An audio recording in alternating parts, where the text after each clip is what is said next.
देवियों एवं सज्जनों, आइए सुनते हैं संतों की वाणी।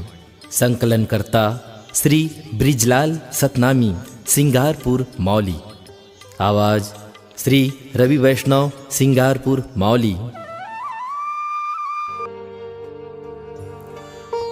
कबीर दिन के 12 बजे अपने आंगन में बैठे काम कर रहे थे। एक युवक ने सवाल किया, विवाह करना उचित है या नहीं? प्रश्न सुनकर कबीर चुप रहे। फिर थोड़ी देर बाद उन्होंने अपनी पत्नी को आवाज दी, कहा, जरा लालटेन जलाकर लाओ। पत्नी लालटेन जलाकर ले आई। युवक बोला, महात्मा जी, आप तो अजूबा हैं। आपकी पत्नी भी खूब है, पर धूप में बैठे हो और फिर यहाँ लालटेन की क्या जरूरत है? कबीर बोले, बस यही तुम्हारे सवाल का जवाब है। पति पत्नी में समर्पण हो, तर्क न हो तो विवाह करना उचित है। सत्ता और भ्रष्टाचार का करीबी रिश्ता है। कोई सत्ता में हो और भ्रष्टाचारी न हो, यह तो वैसा ही है जैसे कोई रोए और आंसू न आए, कोई सोए और सपना न आए। यह तो संभव है, मगर कोई सत्ता में हो और भ्रष्टाचारी ना हो, यह संभव नहीं है। सत्ता तो काजल की कोठरी है, जिसमें जाने पर दाग लगता ही है। थोड़े से लोग होते हैं जो बेदाग निकल पाते हैं। उन बेदागियों को प्रणाम करो, क्योंकि यह देश उन्हीं लोगों की वजह से वह अपने वजूद पर टिका हुआ है।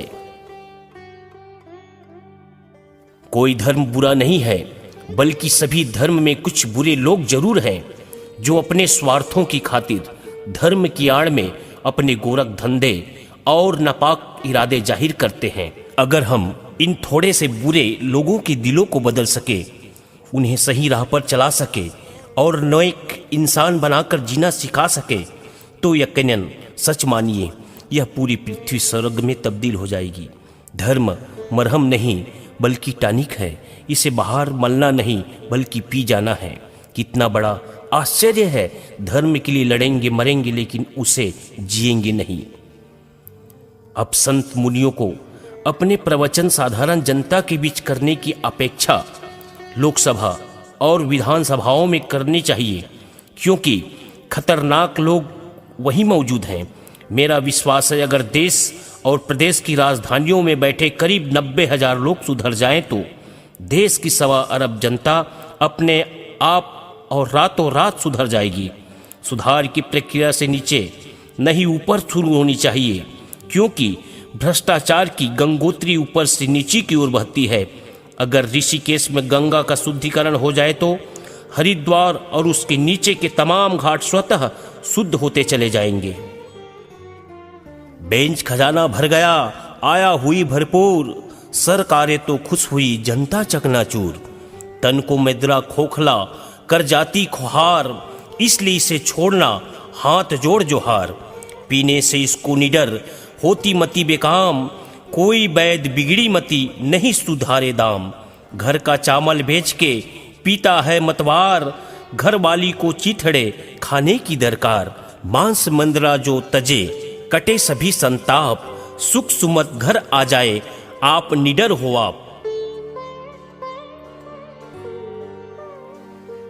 समाज के पतन का कारण सामाजिक एकता की कमी, समाज को दिशा दिखाने वाले सर्वमान्य सद्गुणी मुखिया की कमी, सर्वमान्य धर्म ग्रंथ की कमी, धर्म स्तरों का समुचित विकास, सौंदर्यीकरण न होना, संत देशों धर्म का व्यापक रूप से प्रचार न होना, राजनीति में गए राजनीतियों का प्रभावहीन होना आदि।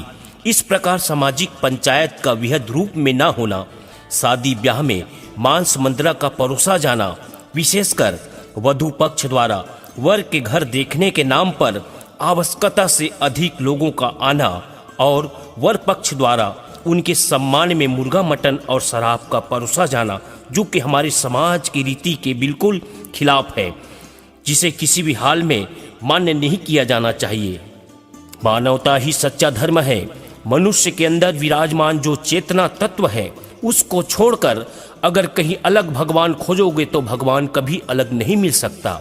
कहा जाता है, भगवान ने सोचा है कि मैं कहाँ छिप जाऊं, जहां मुझे इंसान ना पा सके। वहां सोचा है कि मैं हिमालय पर चला जाऊं, परंतु मनुष्य वहां भी पहुंच जाएंगे। और वहां पर भी वे पता लगा लेंगे। तब तो फिर कहाँ जाऊं? उसने सोचा कि समुद्र के तल में चला जाऊं, परंतु वहां भी गोताखोर पहुंच जाएंगे। तब तो फिर कहाँ जाऊं? उसने अपने दिमाग को बहुत दौड़ाया, परंतु कहीं ऐसी जगह नहीं दिखाई दी जहां वहां सुरक्षित छिप सके। अंत में उसने सोचा कि मैं आदमी के दिल में चला जाऊं, जहां वह नहीं खोजेगा। वह बाहर तो खोजेगा, परंतु अपने दिल में नहीं खोजेगा। और वह आदमी के दिल में चला गया। आदमी भगवान को बाहर खोजता है, काबा में खोजता है, मक्का में खोजता है, काशी में खोजता है, कैलाश में खोजता है, अयोध्या और प्रयाग में खोजता है, लेकिन अपने दिल में खोजता नहीं है। मतलब यह है कि जिसको तुम खोजना चाहते हो वह तुम स्वयं हो।